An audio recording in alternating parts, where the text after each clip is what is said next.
नवरा असं म्हणून सगळेजण आलेले आहेत वराडी. आणि थाटामध्ये 3 दिवसाचं लग्न झालेलं आहे. गोरज मुहूर्तावरती गुरुजी येत आहेत. त्याच्यानंतर तिथे अंतरपाठ धरताय. गोपाळकृष्ण तिथे आलेले. सगळ्या कुंडिनपुरांच्या लोकांची सोय.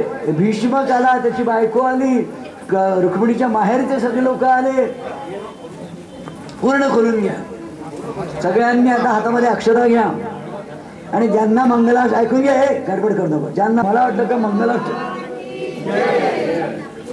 शुभमंगल सावधान कस्तूरी तिलकम ललाट पटले वक्षस्थले कौस्तुभम नासाग्रे नवमौक्तिकं करतले वेणु करे कंकणं सर्वांगे हरिचंदनं सुललितं कंठे च मुक्तामली गोपस्त्री परिवेष्टितो विजयते कुर्यात् सदा मंगलं वधुवर्यो शुभं भवतु सावधान सृष्टि मंगलं वधुवर्यो शुभं भवतु सावधान.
रामो राजमणे सदा विजयते रामं रमेशं भजे रामेण विहता निशाचरचमो रामाय तस्मै नमः.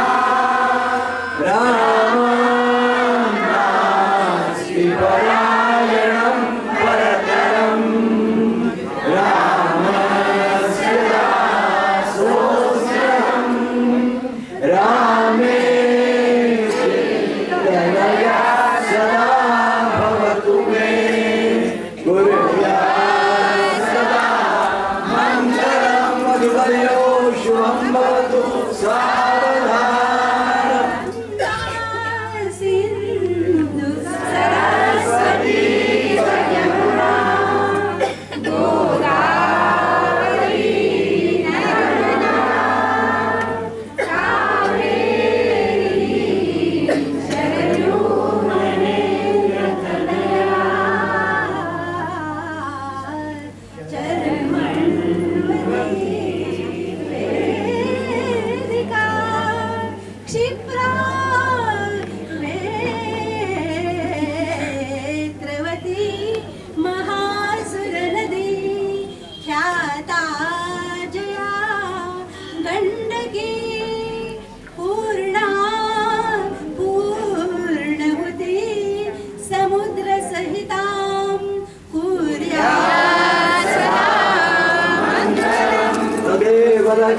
सुदिनं तदेव साराबलं चन्द्रबलं तदेव विद्याबलं दैवबलं तदेव लक्ष्मीपते देवयुगं हरिवर्यो शुभं भवतु सावधान.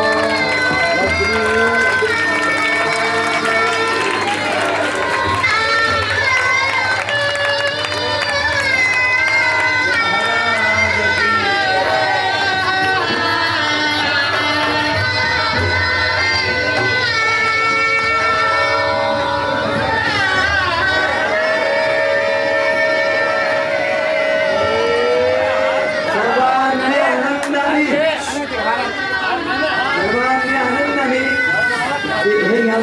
प्रसाद घ्यावा.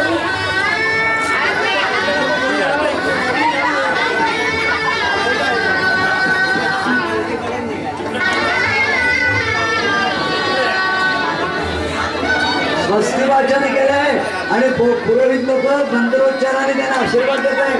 हरि ओम सहस्र शीर्षा पुरुषा सहस्राक्ष सहस्रपाद शभूमिं विश्वतो ऋतुमा अत्यधिष्ठार्दशाङ्गुलम् पुरुषेदं सर्वं यद्भूतं यच्च भव्यम् उदामृतत्वस्येषाः यदन्नेनातिरोहति एकावानस्य महिमा अतो जायाश्च पुरुषा पादोऽस्य विश्वभूतानि विपादस्यामृतं दिवि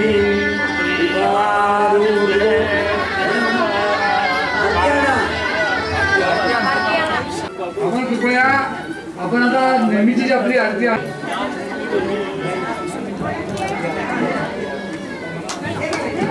हे आता भाऊ अति हे बाई त्याच्यावर उठून गेला. हे बाय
भगवान विष्णु मंगलम गरुड़ध्वज मंगलम पुंडरीकाक्षो मंगलायतनं हरि श्रीवर्चस्वमायुष्यमारोग्यमाविधाशोभमानं महीयते धान्यं धनं पशुं बहुपुत्रलाभं शतसंवत्सरं दीर्घमायु ओम महालक्ष्मी च विद्महे विष्णुपत्नी च धीमहि तन्नो लक्ष्मी प्रचोदयात्.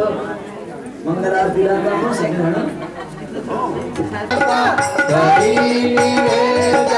दशलक्षणी गाथा ओम श्रीमद्भागवता दशविध सृष्टि वराह लीला ज्ञान कपिलाचे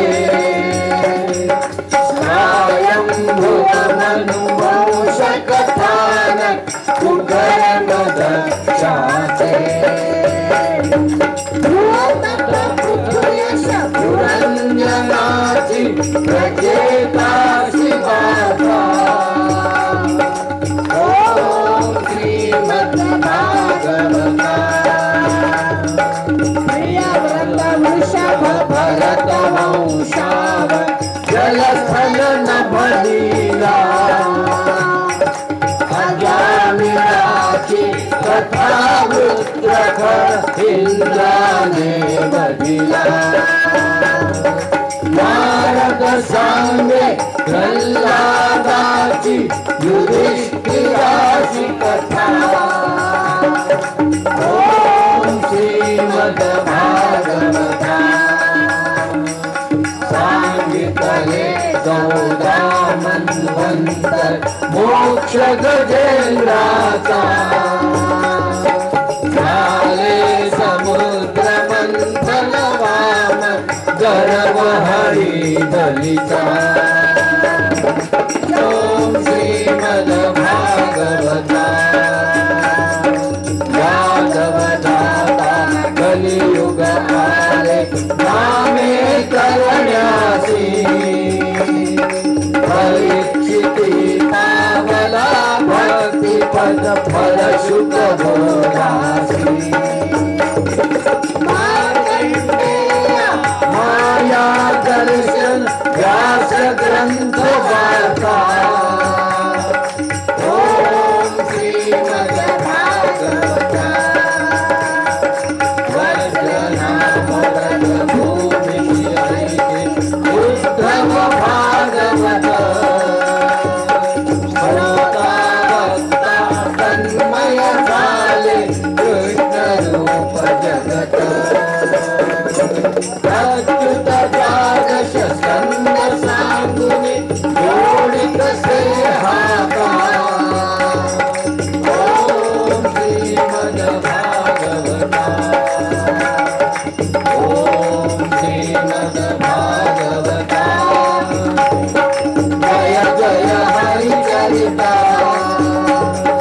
यश देवारती दाता वंदन भगवंता ओम श्रीमद भागवता मंगलारती दीपम समर्पयामि ज्या ठिकाणी मन जाय माझे त्या ठिकाणी निज रूप तुझे मी ठेवितो मस्तक ज्या ठिकाणी तेथे तुझे सद्गुरु गोपाल कृष्ण भगवान रुक्मिणी रमण गोविंदा गो सद्गुरुनाथ भक्तरा गोविंदा साक्षी मुकुंदो वितरिक्रमा प्रसन्नम वामांकारुरसीता मुखकमलनितं लोचनं वीररामं नानालङ्कारयुक्तं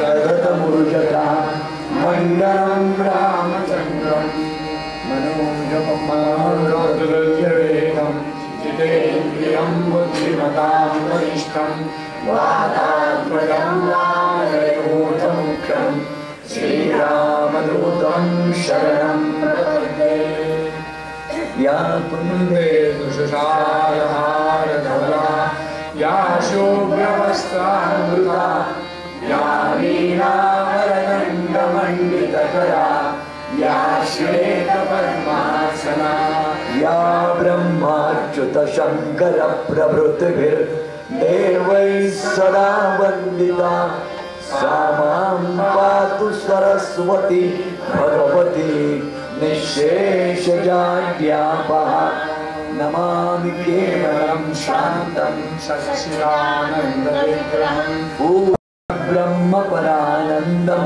श्रीगजानन सद्गुरु महायोगपीठे तटे भीमरथ्यां वरं पुण्डरीकाय दातुं मुनिन्द्रे समागत्य तिष्ठन्तमानन्दगङ्गं परब्रह्मलिङ्गं भजे पाण्डुरङ्गम् अलङ्कापुरी पुण्यभूमि पवित्र जिथे नांगतो ज्ञानराजा सुपात्र जया आठवीता महापुण्य राशी नमस्कार माझा सद्गुरु ज्ञानेश्वरासी कुंडलीकरणा सद्गुरु ज्ञानेश्वर तुकाराम महाराज की जय। सद्गुरु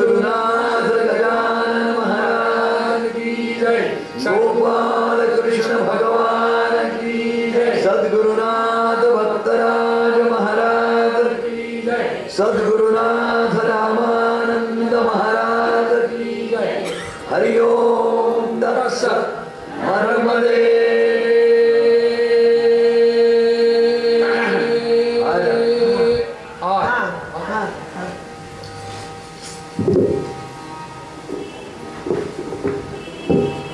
मी काय करू गुरुराया कसा फुललो या, करू गुरुराया कसा भुललो या जगी, मग मागे म्हणाया कोणी न उरले या जगी। मग मागे म्हणाया कोणी न उरले या जगी। देवा कुठली आणू ओळख, देवा कुठली आणू आपुले तुझ्याचे कैसे जाणू, आपुले तुझ्याचे कैसे जाणू, मनांतरी हे कैसे उमरू, मनांतरी हे कैसे उमरू। या विषय भोग भोगांतरी, या विषय भोग भोगांतरी कसा भुललो या जगी, कसा भुललो या जगी। मग मागे म्हणाया कोणी न उरले या जगी। काय करू गुरुराया कसा भुललो या जगी। वासनेचा अंकुर उठतो, वासनेचा अंकुर उठतो, लोभाने मनी बेबस होतो, लोभाने मनी बेबस होतो, मग मोहाच्या अंचित असतो, मग मोहाच्या अंचित असतो। या गोष्टी मानी माया, गोष्टी मानी माया, केशिया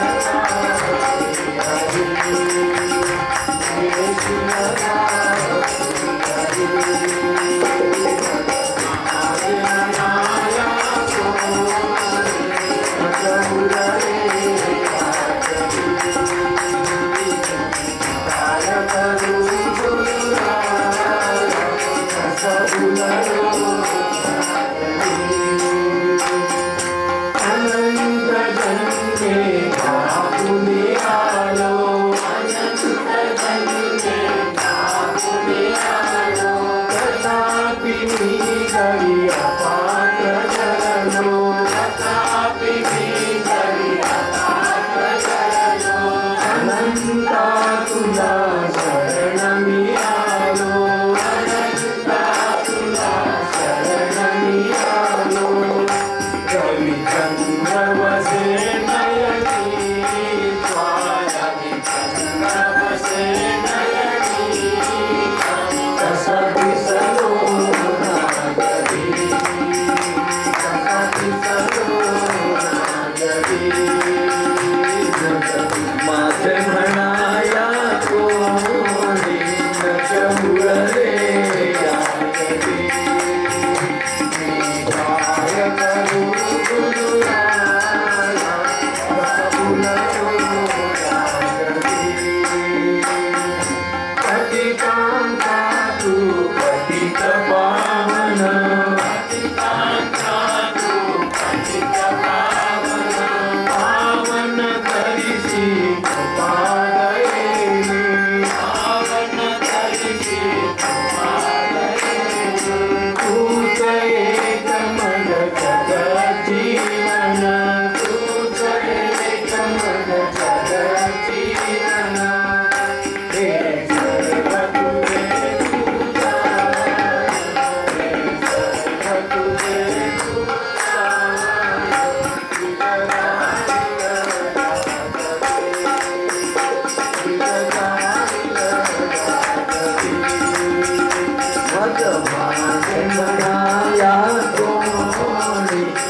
मनुष्य उरले या जगी काय करू गुरुराया कसा उरलो या जगी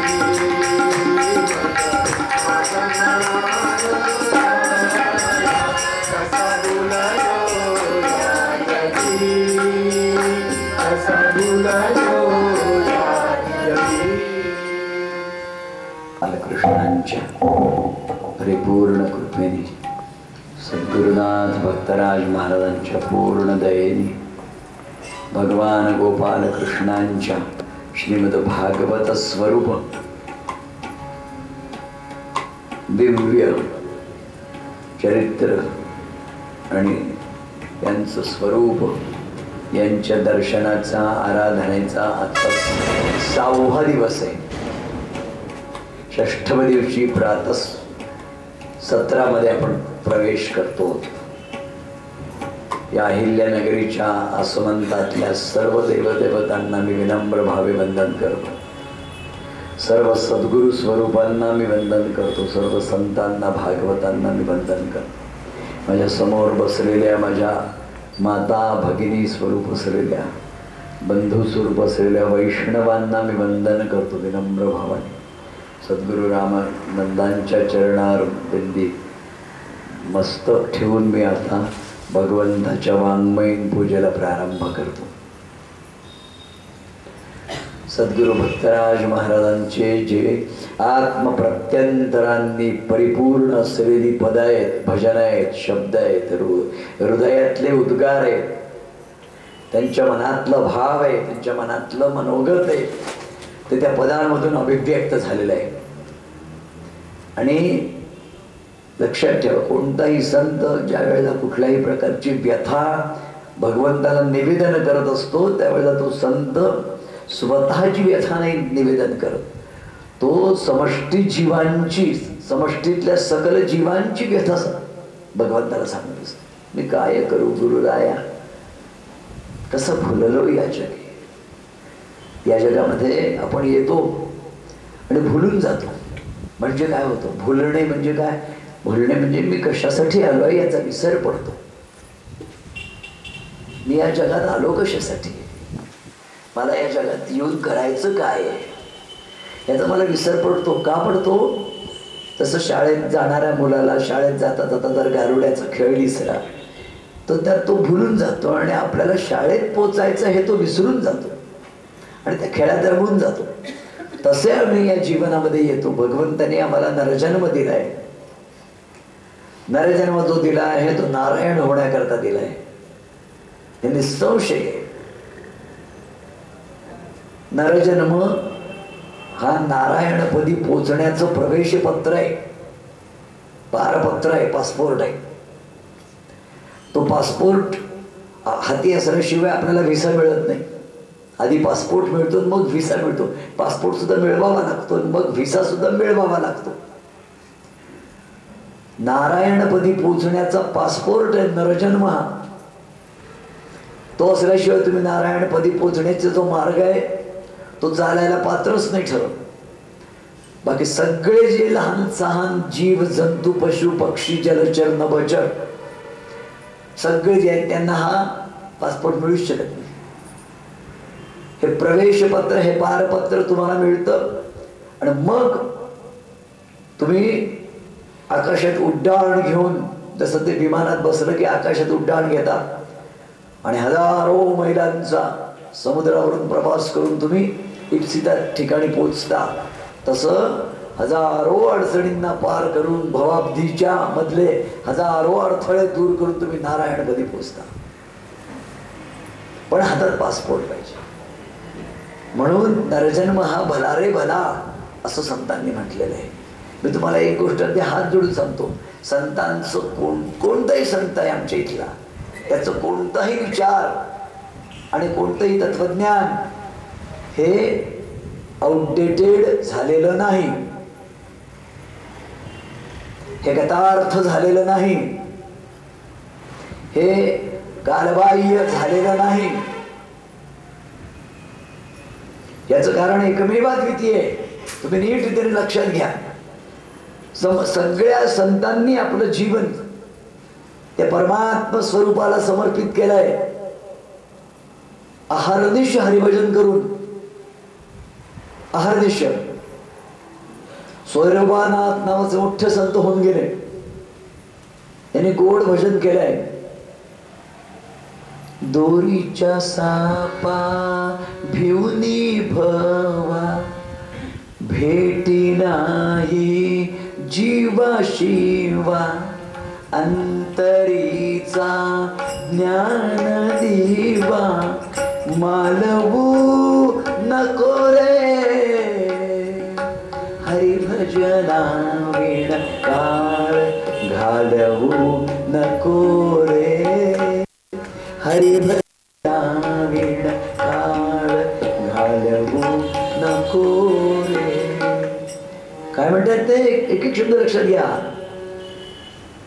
दोरीच्या सापा भिवनी भवा भेटी नाही जीवा शिवा अंतरीचा ज्ञानदिवा मालवू नको रे. तुमच्या प्रत्येकाच्या हृदयामध्ये अंतरीचा ज्ञानदीप आहे. तो मालवून जाईल असं करू नका. तो कशाने मालवेल हो? तो मालवेल विपरीत कल्पनांनी आणि विपरीत आचरणांनी, विपरीत विकृत विचारांनी. त्याला जपायसाठी काचेच आवरण पाहिजे. त्याला जपायसाठी 12 वादळापासून जपायसाठी त्याला आच्छादन पाहिजे, आवरण पाहिजे. इतका विपरीत काळ होता. त्या विपरीत काळात भागवत धर्माची ज्योत एकनाथ महाराजांनी त्या आपल्या प्राणपणाने जपली. म्हणून आज आपण या ठिकाणी आहोत. दुसरं ते म्हणतंय संत संगतीने समज आणूनी मनी पुरते समज अनुभवावीण ही मान हालवू नको रे हरिभजना विण काळ घालवू नको रे हरिभजना विण काळ. आणि तुम्हाला सांगतो या जगात आपला उद्धार करून घेण्यासाठी संत संगतीच फक्त आपल्याला वर काढेल. हे अगदी हृदयापासून सांगतो तुम्हाला. संत संगतीने समज, समाधान मनाला, मनाला समजावं, मनाला बोध दे की संत काय सांगताय. आणि मनी पुरते समज. आपल्याला गंमत काय होतं की कोणी काही सांगितलं की आपण तो म्हणतात मान डोलावणं नाही. मान डोलावण्याचा अर्थ अनुभूती घे आणि मान डोलाव. अनुभूती घे. मी तुम्हाला अगदी स्वतःच्या अनुभूतीने सांगतो की भक्ती हे सतेज असं दुग्धामृत आहे. हे पिऊन जर मी टवटवीत नाही राहिलं तर मी प्यालो का मग आयुष्यभर. मी जर भक्ती करून जर मुरजलेला दिसलो, भक्ती करून जर कोमेजलेला दिसलो तर मी भक्ती प्यायलोच नाही. जर मी आयुष्यभर भक्ती केली असेल. भक्तराज महाराज कसे टवटवीत दिसायचे की नाही. भजनामध्ये भक्तराज महाराज असे पैलवानासारखे बसायचे. कोल्हापूरला आमच्या त्या इथापेंनी म्हटले की भक्तराजांना पैलवानासारखं पाहायचं असेल भजनात पहा. आपल्या आत्मचंद्रीमध्ये डोलत असताना दिसायचे. भक्तीचं रस पिऊन तुम्ही जर का कोमजलेले मुरजलेले रडत राहू सारखे रडणारे असे निराशाजनक उद्गार काढणारे दिसले तर तुम्ही काय पिऊ. कोणतं टॉनिक घेता तुम्ही.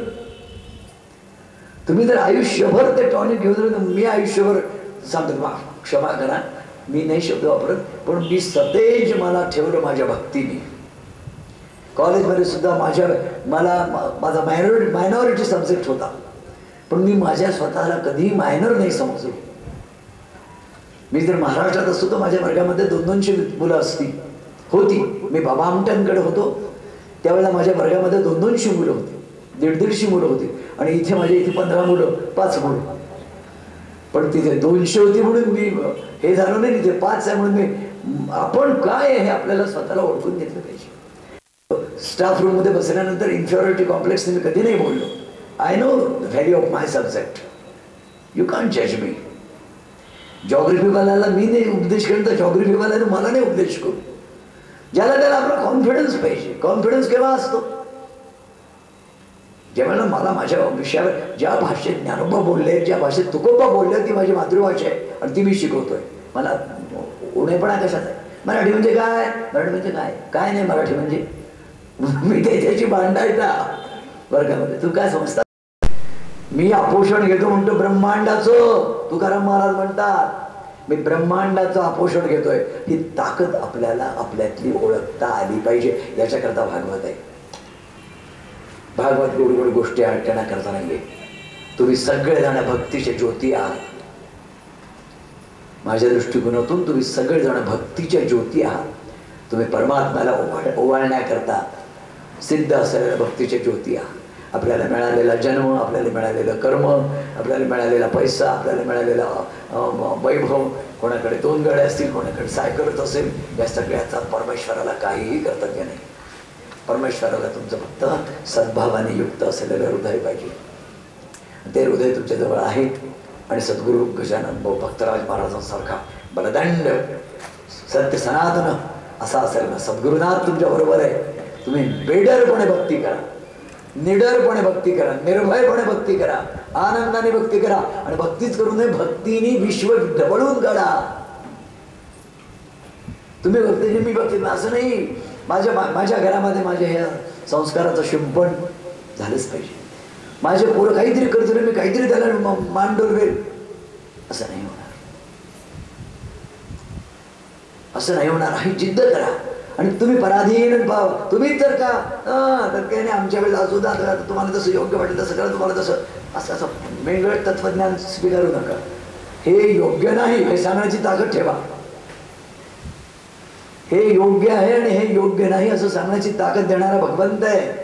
हे बरोबर नाही, हे तुमच्या हिताचं नाही आहे, हे आहे अकल्याणाचं आहे.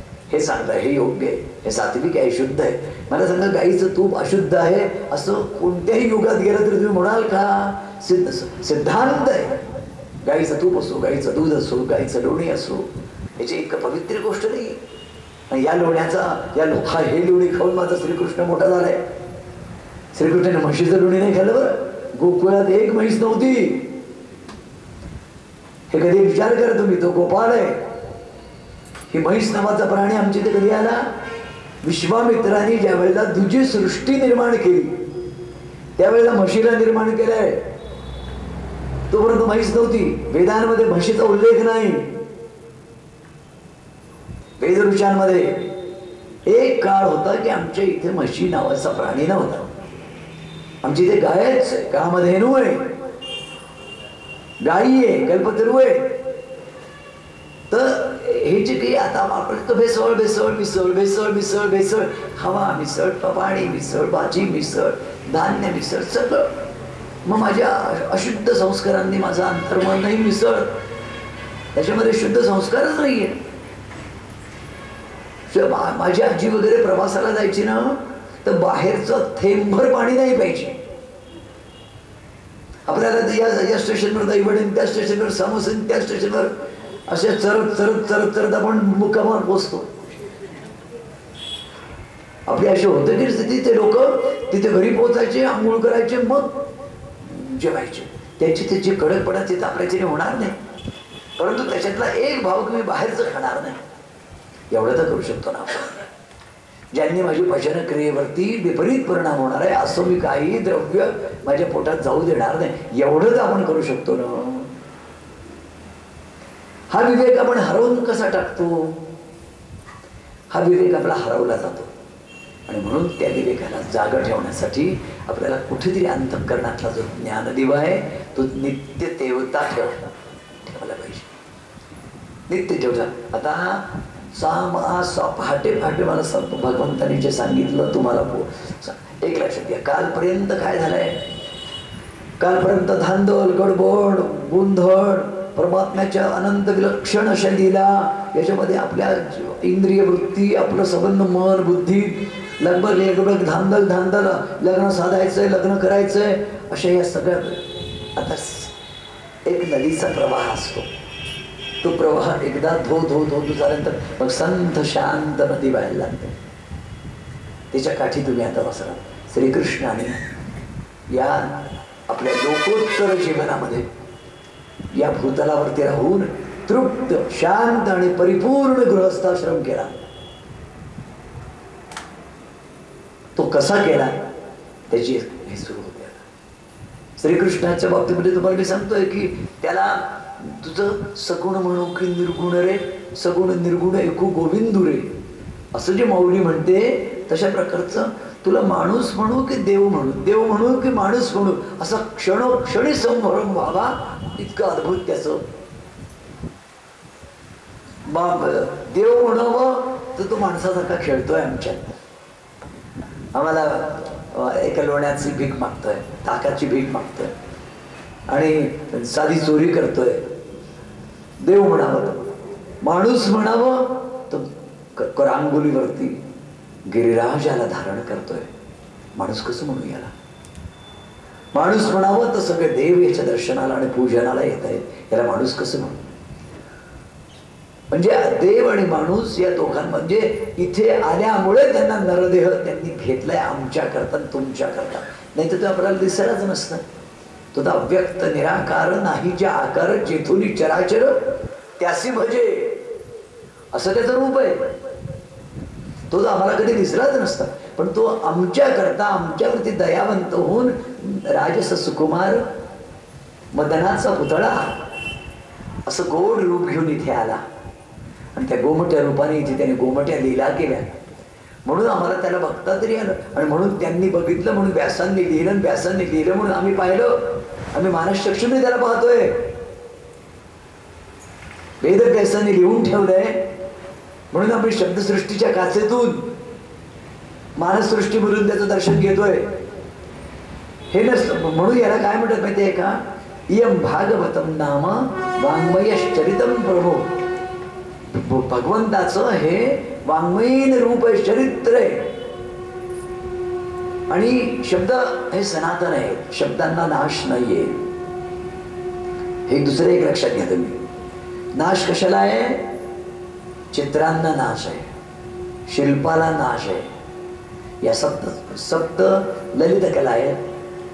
साहित्य, संगीत, नृत्य, चित्र, शिल्प, वास्तू या सगळ्या शिल्पकला आहेत, ललित कला आहेत. या ललित कलांची माध्यम आहेत. साहित्याचं माध्यम आहे शब्द है ना, चित्राचं माध्यम आहे रंग आणि रेखा, नृत्याचं माध्यम आहे मुद्राभिनय आणि पदन्यास, संगीताचं माध्यम आहे सूर आणि स्वर, शिल्पाचं माध्यम आहे धातू, लाकूड, माती, वास्तूचं लक्षण आहे संबंध बाकीच्या या. ही सगळ्या या कला, याच्यामधला सगळ्यात चिरंजीव जर का कोणती कला असेल तर ती साहित्य आहे. ह्या सगळ्या लयाला जातात. श्रीकृष्ण राहिला, ती घरदारा गेली, बाकी सगळं लयाला गेलं. उरलं काय? शब्दसृष्टी. आणि शब्दसृष्टी इतकी अजरामर, इतकी तेज, आणखी इतकी टवटवीत, इतकी अखंड असते की कोणीही जाणता त्या शब्दसृष्टीला हातात घेतो आणि सरळ श्रीकृष्णाच्या रूपापर्यंत पोचतो, स्वरूपापर्यंत पोचतो. श्रीकृष्णाच्या असं नाही, भगवंताच्या.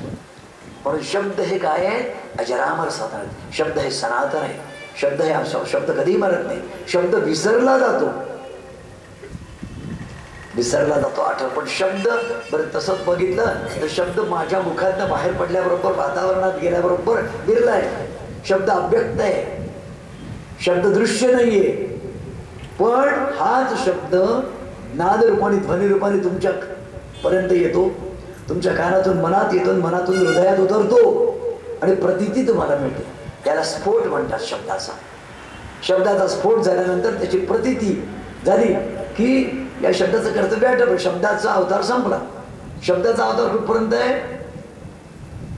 अगं म्हणून हाक मारल्यानंतर जर अगं समोर आली तर अगं ह्या विशेष, अगं ह्या संबोधनाचं श्रेय झालं, संपलं. तुमच्या माझ्यामध्ये ज्याला विचारायला कानच नाही, म्हणजे श्रवण शक्ती नाही, तो वंचित आहे. देवाने दिलेली प्रत्येक शक्ती अमोलिक आहे. कान नुसते असून चालत नाही. माझी भाषा मराठी आहे, तुमची भाषा तेलगू आहे, तुम्हाला येंडू गुंडू रुंडू काही कळणारच नाही माझं. पुन्हा आपल्यामध्ये वाद आला. माझी जी भाषा आहे, माझ्या शब्दांचं जे संकेत आहे, माझ्या शब्दांचा जो अन्वयार्थ आहे, तो तसाच्या तसा तुमच्या हृदयामध्ये उतरवणं, हे कम्युनिकेशनचं सर्कल पूर्ण करणं आहे. याला म्हणतात संवाद. आणि हा संवाद शुक जे सांगतायत ते परीक्षित ऐकतात, आणि परीक्षित जे ऐकतं तेच तुम्ही ऐकता. याला हे हजारो वर्षापूर्वीच त्यांचा संवाद भगवद्गीतेमध्ये शब्द हे अविनाशी आहेत. या एका तत्वावरती भगवद्गीता जी श्रीकृष्णाने कुरुक्षेत्रावरती सांगितली ती या शब्द ब्रह्मामधून खेचण्याची प्रक्रिया सायंटिस्ट करतायत. श्रीकृष्णाने आपल्या मुखाने जे सांगितलेलं आहे ते विरलं कुठे आहे? आकाशात. आकाशात अविनाशी आहे, ते नाश नाही पावलेले आहेत. तर आकाशामध्ये आनंद प्रकारचे नाद, शब्द, स्पंद, स्वर, ध्वनी दाटलेले, त्याच्यात तो ध्वनी वेगळा असा काढता येईल का? म्हणजे श्रीकृष्णाचं बाळ. आज आपण एक तर केलेलं आहे की तुमचा ध्वनी ताबडतोब मी याच्या CD मध्ये किंवा कशामध्ये असं मुद्रित करतोय, ध्वनिमुद्रण करतोय. असं ध्वनिमुद्रण तिथे झालंय. त्या ध्वनिमुद्रणाला शब्द जर सनातन असेल तर हे शक्य आहे. सांगायचं तत्व असं, आता श्रीकृष्णाच्या शांत, प्रसन्न, प्रगल्भ, प्रबोधार, समर्थ आणि तृप्त, कृतार्थ अशा जीवनाचं दर्शन घ्यायचंय. कालपर्यंतचा भाग वेगळा होता. आज एकादशी एक लहानशी हात जोडून विनंती आहे, ज्याला ती विनंती पचेल त्यांनी करावी. एकादशी करा आज. भागवत नियमाने ऐकणाऱ्या माझ्या बंधू भगिनींना स्वाभाविक रीतीनं येणारी ही भागवतातली एकादशी करावी अशी आवाहन आहे. ज्यांना शारीरिक दृष्टीने कोणतीही अडचण असेल, न सोसणे या सदराखाली त्यांनी न केल्यास चालेल. परंतु हे वाक्य तेवढ्याच करतं की ज्यांना खाली बसायला शारीरिक अडचण आहे त्यांनी खुर्चीवर बसावे, असा जो अर्थ आहे त्याच अर्थाने मी हे बोलतोय. ज्यांना खाली बसायला अडचण नाही आहे त्यांनी भागवतात खालीच बसावे, पण ज्यांना शक्यच नाही आहे त्यांनी खुर्चीवर बसावे असं आहे. तसंच ज्यांना शक्यच नाही त्यांनी एकादशी करू नये. पण अन्यथा भागवत ऐकत असताना आसनं घेऊन 8 दिवस इथे एका विशिष्ट संकल्पाने भागवत जर ऐकत असाल तर एकादशी हा भागवताचा भाग आहे. त्याच्यामुळे ती जर केल्यास भगवंताला बरं वाटेल, तुमचे कल्याण. मला काय करायचे माझी आहे, माझी एकादशी भगवंताच्या कृपेने सर्व एकादशी माझ्या आहेत. अजून त्याच्या कृपेने त्याच्या माझी याच्यामध्ये डोंगरे महाराजांनी भागवत ज्या वेळेला दिलाय तेव्हापासून एकादशांचं व्रत भगवंतांनी चालवलंय. जिथवर चालेल तिथवर चालेल. पहा पुढे बघा, भगवंताच्या आता जीवनाचा ज्यावेळेला आपण दर्शन घेतोय त्याच्यामध्ये काल आपण ती जगदंबा महालक्ष्मी स्वरूपिणी रुक्मिणी माता तिचं आणि भगवंताचं लग्न झालं. मानवी जीवनामध्ये स्वयंवर किंवा लग्न हा सर्वात मंगल प्रसंग असतो. सर्व मंगलातला मंगल प्रसंग म्हणजे शुभमंगल, सावधान. आणि हे परमात्म्याच्या जीवनामध्ये ज्या वेळेला दोन्ही लग्न आहेत की आकाशाशी जडले नाते धरणी मातेचे स्वयंवर झाले सीतेचे, तो सीता स्वयंवर आणि रुक्मिणी स्वयंवर हे वंदनीय प्रसंग आहेत. वंदनीय. आणि हे वंदनीय काय आहेत? स्मरणीय शब्द वेगळं, वंदनीय शब्द वेगळं. वंदनीय काय? सगळ्या विभूतींनी महाकवींनी याचं कौतुकाने वर्णन केलं. आदिकवी वाल्मिकींपासून तर गदी माडगुळकरांपर्यंत आणि तिकडे थेट भगवान वेदव्यासांपासून तर आजपर्यंतच्या प्रत्येक कवीने एकनाथांपर्यंत रुक्मिणी स्वयंवर. रुक्मिणी स्वयंवर हे जीवाशिवाचं स्वयंवर आहे. जीवाला जी ओढ लागते त्याच्या मिलनाची, तदेव लग्न, त्यालाच लग्न म्हणतात.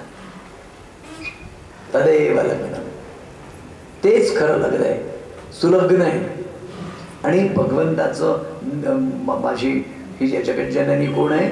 तुमची शिवपार्वतीचा विवाह, रुक्मिणी आणि श्रीकृष्णाचा विवाह, सीता आणि यांचा विवाह, हे आमच्या संतांचे परममंगलदायक आनंदाचे मानवी जीवन हे लक्षात ठेवा. मानवी जीवनात सारे रस आहेत, एकच रस नाहीये फक्त पैसा मिळवणे हा रस, हा एक रस नाहीये, सगळे रस आहेत. मानवी जीवनाची परिपूर्णता स्त्री ज्या वेळेला आई होते त्यावेळेला तिच्या जीवनाची परिपूर्णता आहे. मानवी जीवनाची परिपूर्णता ज्या वेळेला मुलीला सासरी पाठवतो बाप, त्यावेळेला त्याच्या डोळ्यात अश्रू येतात, ही त्याच्या जीवनाच्या परिपूर्णतेचं एक लक्षण आहे.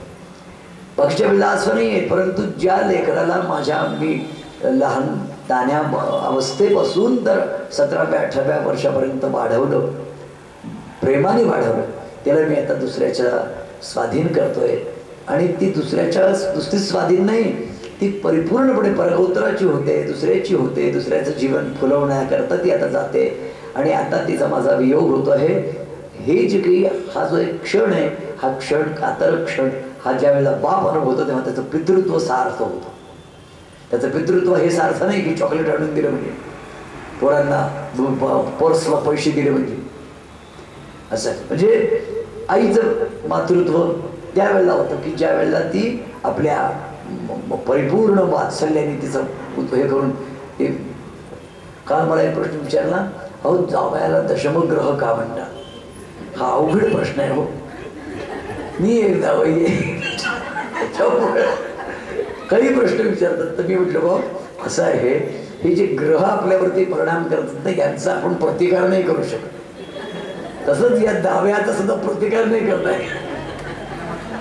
दाव्याला ठोकणं काही कठीण नाहीये, पण आपली पोरगी असते ना हातात दगडाखाली हात असतो ना आपला, त्याच्यामुळे त्याच्याशी मारामारी न करतात त्याला वळवून अनुग्रह घ्यायचा. असा हा ग्रह आहे, ज्यामा तो दशमग्रह. सामान्य रीतीने असं भांडायला काही आपल्याला काही तोड नाही की हात नाही, पण भांडतो कोणाशी याची आठवण आल्याबरोबर हाती बाजूला येतो, तोंडी आवरले जातात. असं नाही हे बापू, असं नाही जावय बापू. तेव्हा आमचं म्हणणं असं आहे की जरा 2 दिवस पाठवून घे पोरीला, परत बदलतो जावयाच्या. माझ्या सासूबाईंनी मला शाप दिला की एक तरी पोरगी तुम्हाला व्हावी, पण भगवंताची कृपा होती म्हणून तुम्हाला कळतील जरा कळा ज्या लागल्या जीवा मला की ईश्वरा ठाव्या. पण भगवंत अधिक माझ्यावरती दयाळू होता, त्यांनी काही म्हणून सगळ्या पोरींना मी माझ्या पोरी बांधतो. माय बहिणी माझं रुक्मिणी समान. एवढंच खरं आहे.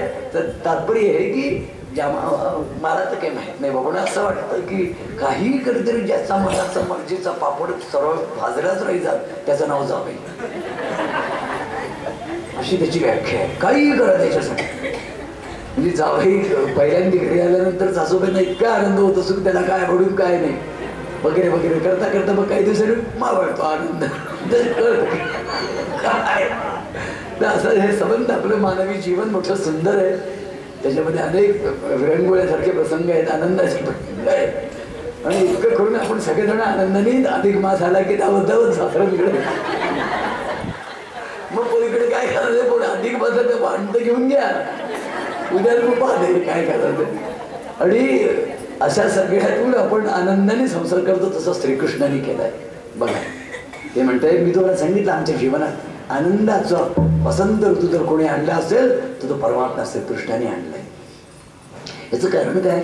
शिव आणि पार्वती आहेत म्हणून यांचं जीवन किंवा यांचं दाम्पत्य जीवन किंवा यांच्या जीवनातला आनंदोत्सव हे आम्हाला माहितच नाहीये. परंतु राम आणि सीता यांचं बिचारांचं जीवन वेदना आणि शाप आणि वणवण असं दुःखात गेलं. त्यामुळे राम परममंगल आहे, पण सीतेसारखं जीवन हो असं कोणी आशीर्वाद देईल का? कोणी देणार नाही. बिचारीला किती दुःख करावं लागलं. म्हणजे येऊन जाऊन तिला फक्त लग्न झाल्यानंतर काही दिवसच फक्त ती चांगली राहिली नवऱ्याबरोबर, नंतर वनवासात काय दशावतार सगळे झाले. पण जुन्या काळातल्या मुलींचं स्त्रियांचं देवतांचं वैशिष्ट्य लक्षात घ्या.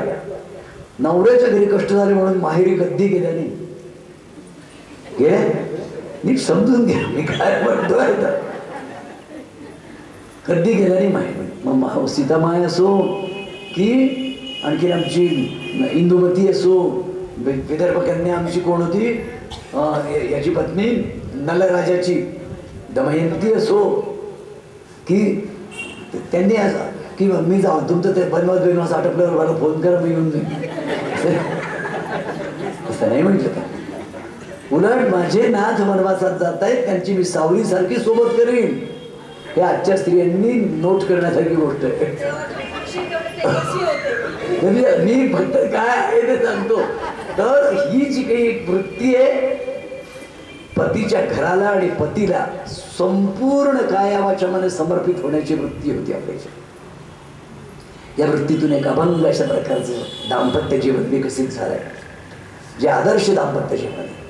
अगस्ती आणि लोपामुद्रा, वसिष्ठ आणि अरुंधती, अत्रि आणि अनसूया, या सगळ्यांची जर तुम्ही हे सगळे ऋषी आणि हे बरं ऋषींनी संसार केले आणि संबंध जगताचं कल्याण करण्याची त्याच्यासाठी तपश्चर्या केली. श्रीकृष्णाच्या बाबतीमध्ये आपल्याला असं दिसेल की रुक्मिणी मातेशी लग्न झाल्यानंतर, तुम्हाला मी पुन्हा सांगतो, ज्यांच्या मुलींची लग्न होण्यामध्ये काही अडचण असेल त्यांनी रुक्मिणी स्वयंवर वाचावं. श्रद्धेने एकनाथ महाराजांचं रुक्मिणी स्वयंवर त्यांनी तुळशीच्या तिथे बसून वाचावं. त्यांना साकडं घालावं रुक्मिणीला आणि त्यांच्या याच्यामधल्या अदृष्ट्यातल्या अडचणी दूर होतील. अनेक प्रकारच्या अडचणी असतात, त्या दूर होतात. हे लोकांना नाथांनी अति गोड रुक्मिणी स्वयंवर लिहिलेलं आहे. अनेकांनी लिहिलं आहे, नरेंद्रांनी लिहिलं आहे, नाथांनी लिहिलेलं आहे, जुन्या काळातल्या अनेक कवींनी लिहिलेलं आहे. याचं कारण काय, हा मंगल परिणय सोहळा आहे. याच्यामध्ये परमात्म्याचं परममंगल असं दर्शन आहे. आणि नंतर आता श्रीकृष्णाचं आपल्याला असेल की रुक्मिणीला मुलगा झाला. पहिला मुलगा आहे प्रद्युम्न. प्रद्युम्न हा कोण आहे? प्रद्युम्न हा साक्षात मदन आहे. या मदनाला कोणी मारलं? या मदनाला भगवान शंकरांनी तृतीय नेत्रांनी जाळलं. आणि हा मदन जळला. जो मदन आहे काय, आमच्या संस्कृत वाङ्मयामध्ये आणि याच्यामध्ये मदन आणि रती या नावाचं दाम्पत्य. तर रती या शब्दाचा अर्थ लक्षात घ्या. रती म्हणजे प्रीती. आपल्याला कोणत्याही गोष्टीबद्दल उपजत जी प्रीती वाटत असते ना, ती रती असते.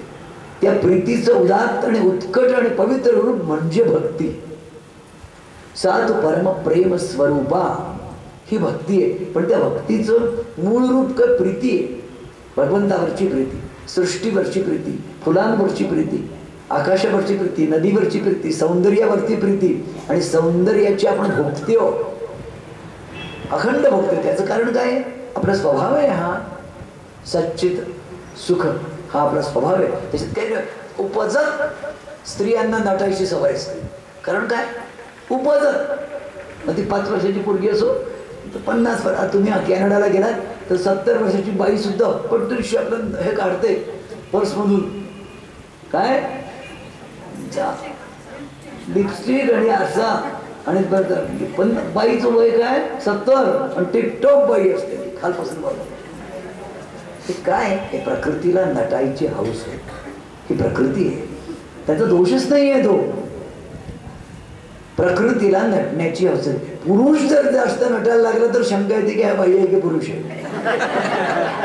फालतू जास्त नटण्याच्या भानगडीत पुरुष लोक कधी पडत नसतात. हा हे असे आहे.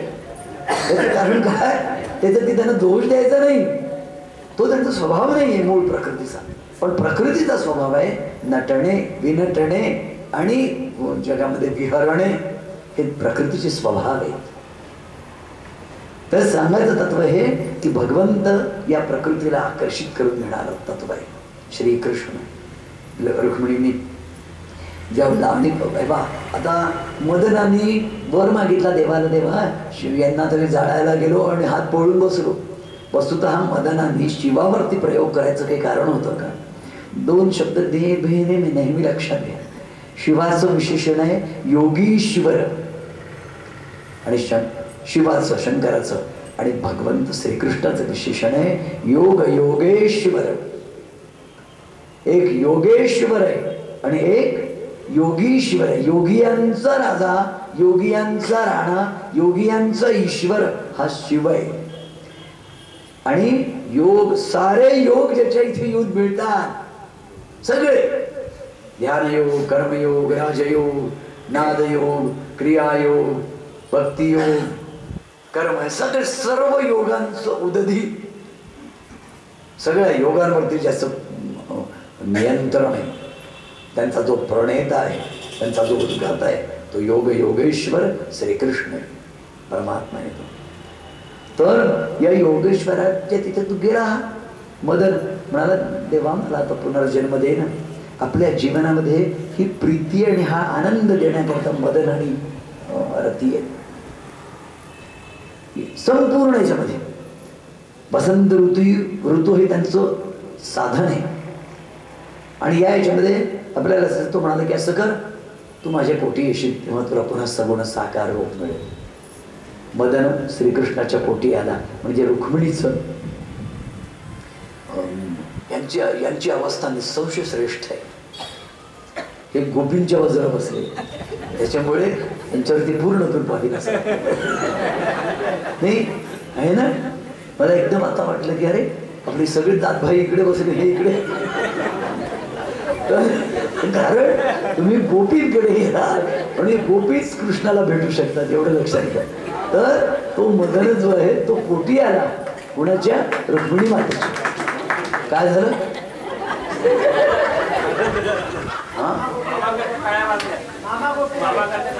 खरी गोष्ट, मी हृदयातून बोललो, मी थट्टा तुमची करणार नाही, तुम्ही माझे दैवता. फक्त आता गमतीशी वाटलं ते बोललो. बघ, सुवर्ण नगरी, श्रीकृष्ण, त्याची लाडकी सर्वात पहिली पट्टराणी आणि तिचा पहिला पोरगा. स्थिती काय आहे? शंभरासुर नावाच्या असुरांनी 10 दिवसाच्या आत रुक्मिणीच्या प्रसूतिगृहातून या पोराला समुद्रात फेकून दिलं. 10 दिवसाच्या आत. आणि श्रीकृष्णाने कुठेही चौकशी केली नाही की पोरगा कुठे गेलाय. स्वतः श्रीकृष्णाचा जन्म आठवा की इथे जन्मायचं, तिथे जायचं, तिथून तिथे जायचं, हे प्रकार त्यांनी आपल्या आयुष्यात केले. आपल्या पोराच्या वेळेला या पोराला त्या 100 असुरांनी समुद्रात फेकून दिलं. आणि 100 असुराचं आणि मदनाचं वैर होतं. 100 असुराला कळलं की मदनाने पोटी जन्म घेतलाय रुक्मिणीच्या. तो मायावी रूपाने गेला आणि त्यांनी समुद्रात टाकून दिलं त्याला. आणि मग समुद्रात एका मत्स्याने त्याला गिळलं. 100 असुराच्या घरी त्याच्या स्वयंपाकघरात काम करणारी त्याची जी स्वयंपाकीण होती आचारी, ती मदनाची बायको रती. मदनाच्या बायकोला सांगितलेलं होतं की 100 असुराच्या इथे हा बरोबर मदन पोचेल, त्याचा तू सांभाळ कर. तो 100 असुराचा वध करेल म्हणून ती त्याच्या घरी कपटाने नोकरी करायला गेलेली स्वयंपाकघरात. ज्या माशाने त्याला गिळलाय ना, तो मासा त्याच्या स्वयंपाकघरात आला. त्याला तिने चिरलं, त्याच्यातून सुंदर बाळ निघालं.